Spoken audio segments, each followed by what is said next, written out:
Andy Cohen revealed to the BravoCon audience what gets a housewife fired from the show. Here's what you need to know. Andy Cohen says housewives really have to piss the audience off to get fired from their show. During BravoCon on Friday, October 14th, Andy Cohen was asked what a housewife could have to do to be fired from the show. They really have to piss the audience off, he said to the audience, including heavy reporters. He also said in the early years, there were some housewives who would try to not film together.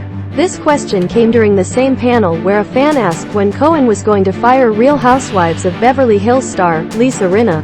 "Let's let the reunion play out and then everyone regroups," Cohen said. So far, only the first episode of the reunion has aired. During the BravoCon event, Cohen also hinted that Real Housewives of Salt Lake City star Jen Shah might not be back to the show. "Once we wrapped season 3 and she pled guilty, I think that was kind of, unfortunately, the end of, the engagement there," Cohen said during one of the panels. "But I hope to sit down with her and talk to her at some point on camera because I have a lot of questions for her."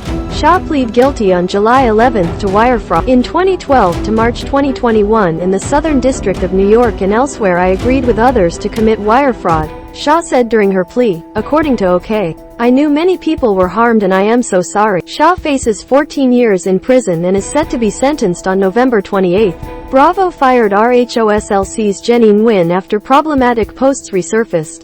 "I continue to try to learn about perspectives different from my own. Housewives being fired is nothing new." RHOC's Kelly Dodd was fired from the show after several controversial moments, including going maskless during COVID and wearing a Drunk Wives Matter hat in an Instagram post. Real Housewives of Salt Lake City star Jenny Nguyen was fired from the show after comments resurfaced from 2020 when she referred to Black Lives Matter's protesters as violent gangs and BLM thugs, according to the Advocate channel. Nguyen apologized for her comments in a now-deleted Instagram post. "I want to acknowledge and apologize for my deleted Facebook posts from 2020 that resurfaced today. At the time, I thought I was speaking out against violence, but I have since learned how offensive and hurtful my words were. It's why I deactivated that account more than a year ago and why I continue to try to learn about perspectives different from my own. I regret those posts and am sincerely sorry for the pain they caused." Real Housewives of New Jersey star Teresa Giudice also pled guilty to crimes.